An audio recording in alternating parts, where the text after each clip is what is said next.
हाँ जी बच्चों, कैसे हो आप सब। Welcome to my channel learn and grow. और आज है डे 34 और हम आ गए हैं 10th के मैथ के एनसीईआरटी के एक्सरसाइज 5.3 के 4th क्वेश्चन पर। शुरू करने से पहले प्लीज़ आप मेरा चैनल सब्सक्राइब करें, लाइक करें और शेयर ज़रूर करें। और चलो शुरू करते हैं हम सब। 4th क्वेश्चन है, how many terms of the AP 9, 17, 25 must be taken to give a sum of 636। हमें सम दिया हुआ है 36 एंड ये हमें AP दी हुई है। सो इसमें A हमारे पास 9 है, D हम निकाल लेंगे 17 से 9 माइनस करके हमारे पास D आ गया। सो इसमें हमने N की वैल्यू निकालनी है। तो n की वैल्यू हम कैसे निकालेंगे, यही फॉर्मूला जो सम वाला हम लगा देंगे। सम हमें दिया है ऑलरेडी, n की वैल्यू हमें पता ही नहीं है, a की वैल्यू हमने पुट कर दी और d की वैल्यू पुट कर दी। सो इसको यहाँ पे देख लो सॉल्व करके, 9 इंटू 2 n-1 8, 18 आ गया, n-2 18 प्लस 8 n-8, इसको खोल लिया है यहाँ पे और ये हमारे पास आ गया 10 प्लस 8n।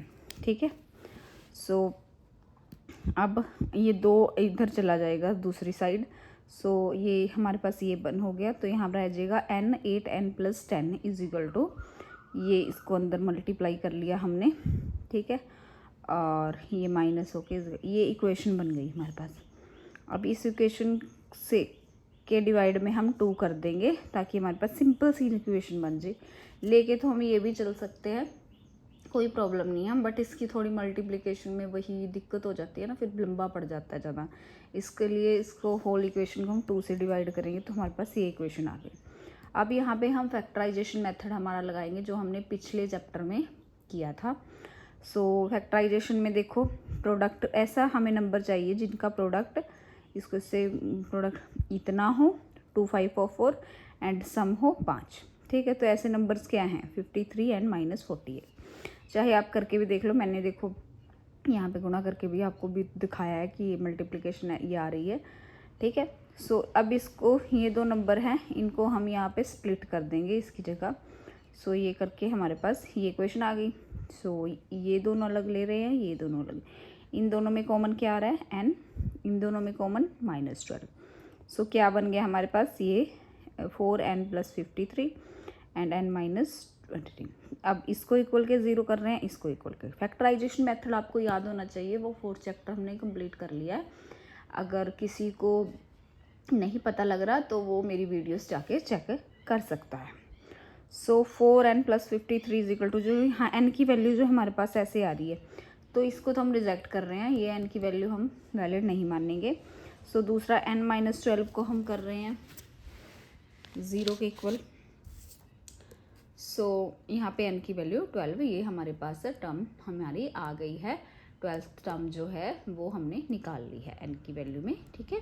अभी 5th क्वेश्चन है, the first term of n AP is 5 and the last term is 45 and the some is 400, find the number of terms and the common difference. हमें n की वैल्यू पता करनी है, मतलब इन्होंने terms बताया ना, और कॉमन डिफरेंस D पता करना है। सिर्फ हमें दिया क्या हुआ है, पहली टर्म दी हुई है A और लास्ट टर्म दिया हुआ है 45 और सम दिया उन्होंने 400।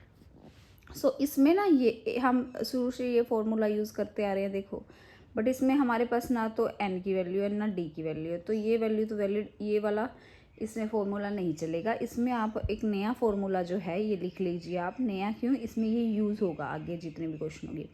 इसमें ये है SN is equal to n+2 AL, मतलब फर्स्ट टर्म और लास्ट टर्म का जो सम है वो हम इसमें कर रहे हैं। ये वाला फॉर्मूला इसमें लगेगा, ये आप नोट डाउन कर लीजिए कि 5.3 एक्सरसाइज में ये फॉर्मूला भी आपने ऐड कर लेना है, जिसमें, और ये तभी लगेगा जब हमें सिर्फ फर्स्ट और लास्ट टर्म दी हुई हो, बाकी किसी टर्म का हमें अता पता ना हो, तब हमें ये फॉर्मूला लगाना है सम निकालने के लिए। तो सम इन्होंने हमें दिया ही हुआ है, n की वैल्यू हमें पता नहीं है, a की वैल्यू 5 है, l की वैल्यू 45 है। सो यहाँ से हमारे पास, इसको हम सॉल्व करके देख लो, ये सॉल्व हमने कर दिया यहाँ पे, और यहाँ से n की वैल्यू हमारे पास 16 आ जाएगी। n की वैल्यू हमारे पास 16 आ गई, तो अभी हमें निकालना है d। तो d निकालने के लिए हम फॉर्मूला लगाएंगे an = a + n - 1 d। an की वैल्यू 45 ऑलरेडी हमें दी हुई है, चाहे लास्ट टर्म लिख लो, चाहे an लिख लो, चाहे l लिख लो, एक ही बात है। a की वैल्यू पता है, n की वैल्यू अभी निकाल ली है हमने, और d ये हमने निकाल के यहाँ से हमारे पास d की वैल्यू जो है आ जाएगी। आपने सबसे इम्पोर्टेंट बात है कि अगर फर्स्ट और लास्ट टर्म दी हुई है तो हमारे पास सम के लिए ये वाला ही फॉर्मूला जाएगा। नेक्स्ट है हमारे पास 6 question. The first and the last term of an AP are 17 and 350 respectively. If the common difference 9, how many terms are there and the what is their sum? यहाँ पे हमें लास्ट और first term दी हुई है और common difference दिया हुआ, ठीक है। तो कॉमन डिफरेंस दिया हुआ, तो यहाँ पे हमें फॉर्मूला लगाना है L = a + n - 1 d। यहाँ से हमने जो है n की वैल्यू निकाल लेनी है। ये फॉर्मूला निकालेंगे पहले। तो L की वैल्यू हमें दी हुई है, A की वैल्यू दी हुई है, N की वैल्यू हमें पता नहीं, कॉमन डिफरेंस हमें 9 दिया हुआ है। तो 350 - 17 = डैट, एंड n की वैल्यू यहाँ से हमारे पास सॉल्व करके 38 आ जाएगी। अब हमें सम निकालना है। सम निकालना है, हमें फर्स्ट वैल्यू दी हुई है, लास्ट टर्म दी हुई है, ठीक है। तो हमारे पास यही वाला फॉर्मूला लगेगा। तो सम हम निकाल लेंगे n/2 + a + l। तो n की वैल्यू हमने निकाल ली है, ये हम यहाँ पुट कर देंगे। a की वैल्यू हमें पता है, l की वैल्यू हमें पता है, n की वैल्यू, तो इसके हिसाब से हम SN, ये हमारा सम निकल जाएगा। आपने ये ज़रूर ही याद रखना है। याद क्या रखना है, आप लिख के ही इसको सॉल्व करके देखो, तभी आपके ये फॉर्मूला जो है याद होगा और तभी आप आगे बढ़ पाओगे, ठीक है। सो नेक्स्ट है 7 question. Find the sum of first 22 terms of AP in which D = 7 and A = 149। देखो हमें D की वैल्यू दी हुई है 7, A22 की वैल्यू मतलब ये AN है ना, A20 वैल्यू 149, मतलब N की वैल्यू 22। यहाँ से पहले हम जो है फर्स्ट टर्म निकाल लेते हैं, ठीक है। फर्स्ट टर्म मतलब A निकालते हैं, क्योंकि A की वैल्यू हमारे पास नहीं है ना। सो A की वैल्यू के लिए formula AN = a + n - 1 d। So AN की वैल्यू यहाँ पे पुट कर दी, A की वैल्यू पुट कर दी, N की वैल्यू पुट कर दी, और D A की वैल्यू सॉरी हम पुट नहीं करें क्योंकि A की वैल्यू तो है ही नहीं। सो यहाँ से हैं जो सबकी वैल्यूज़ हमने पुट कर दी और A की वैल्यू निकल आएगी। आपको ये सिंपल जो है सम और माइनस तो आपको पता ही है ये कैसे निकालते हैं, तो इसलिए मैं ज़्यादा डिटेल नहीं दे रही इस चीज़ की। अभी हमें सम निकालना है। सम के लिए वही हमें फर्स्ट टर्म पता है और लास्ट टर्म पता है। सो यहाँ सम निकालने के लिए हम क्या करेंगे, ये वाला फॉर्मूला लगाएंगे जहाँ हमें फर्स्ट और लास्ट टर्म का पता है। इसमें हम वो लेंथी वाला फॉर्मूला नहीं लगाएंगे। वैसे तो हमारे पास ऑलरेडी सारे जो हैं दिए हुए हैं, बट ज़रूरी नहीं है कि आपने वही फॉर्मूला लगाना है। अगर आपके पास लास्ट टर्म दी हुई है तो आपने यही फॉर्मूला अप्लाई करना है, और यहाँ हम ये फॉर्मूला अप्लाई करके इसका सम भी निकाल लेंगे। नेक्स्ट है 8th question. Find the sum of first 51 terms of an AP whose second and third terms are 14 and 18 respectively। Second term हमें दी हुई है 14, थर्ड टर्म हमें दी हुई है 18। सेकेंड टर्म का फॉर्मूला आपको पता है A + D = 14। थर्ड टर्म का आपको फॉर्मूला पता है A + 2D = 18। अपनी फॉर्मूले वाली जो बुक है वो आप साइड में अपना पेज रखा करो, क्योंकि अब ये नहीं पता होता कि अभी देखो ये वाले अब काम आ रहे हैं इसमें मतलब 5.3 में जो पीछे हमने किए हैं। सो आप निकाल के तभी देख लो कि हाँ ये सही बता रहे हैं मैम कि नहीं बता रहे, कि टीचर ने आपको सही बताया है नहीं बताया है, आप जो भी मुझे कहें आप तभी देखो। सेकंड टर्म का फॉर्मूला हमें पता है और थर्ड टर्म का पता है। ये हमारी इक्वेशंस बन गई, और इसमें से इस इक्वेशन को हम सब्ट्रैक्ट कर रहे हैं, जैसे हमने पिछली बार पिछले चैप्टर्स में पिछले एक्सरसाइजेज में किया हुआ है। यहाँ से हमने D की वैल्यू निकाल ली सब्ट्रैक्ट करके। सो D की वैल्यू हमारे पास निकल गई। तो फर्स्ट टर्म का इसको हम D की वैल्यू को हम इसमें पुट करेंगे वन इक्वेशन में, A + D = 14 फर्स्ट टर्म निकालने के लिए। सो A + 4 = 14, तो A की वैल्यू हमारे पास आ गई 10। अभी हमें सम ऑफ फर्स्ट 51 टर्म्स की निकालनी है, मतलब S51 निकालना है। सो इसमें तो कोई लास्ट टर्म हमें दी नहीं हुई, तो हम यही वाला फॉर्मूला लगा रहे हैं n/2 2a n-1d। सो यहाँ पे हमें सारी चीज़ों की वैल्यू पता है, हमें n की वैल्यू पता है, a अभी हमें निकाल लिया है, n-1 की वैल्यू भी पता है, मतलब n-1 मतलब n की वैल्यू हमारे पास है ना। सो d की वैल्यू हमें पता है, हमें यहाँ सब चीज़ की वैल्यू पता है। सो हमने यहाँ पे पुट कर दी और हमारा जो है ये निकल आया, ठीक है सम। ऐसे हमने ये 8th क्वेश्चन कर लिया। अब आगे हम 9th क्वेश्चन करें।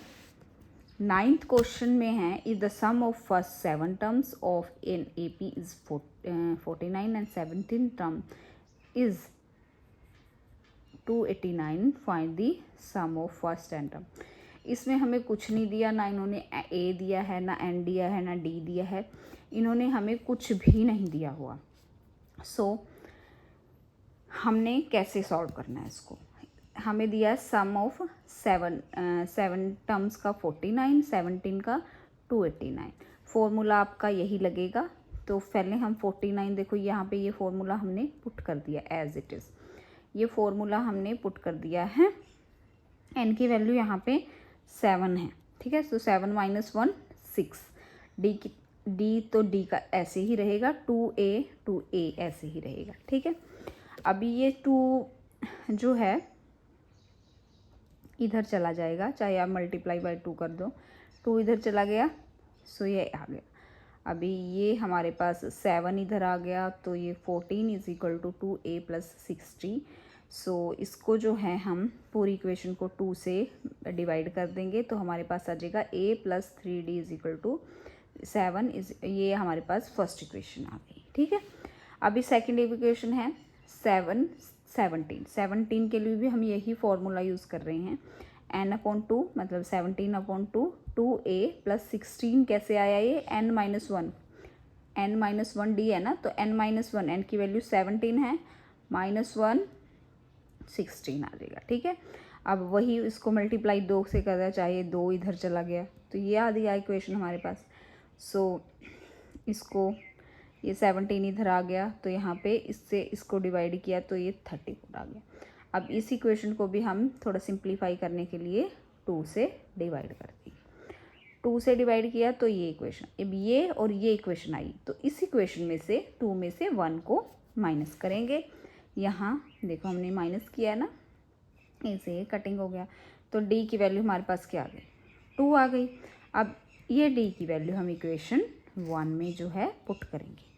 हमने इक्वेशन 1 में डी की वैल्यू पुट की, तो यहाँ से हमारे पास ए की वैल्यू आ गई।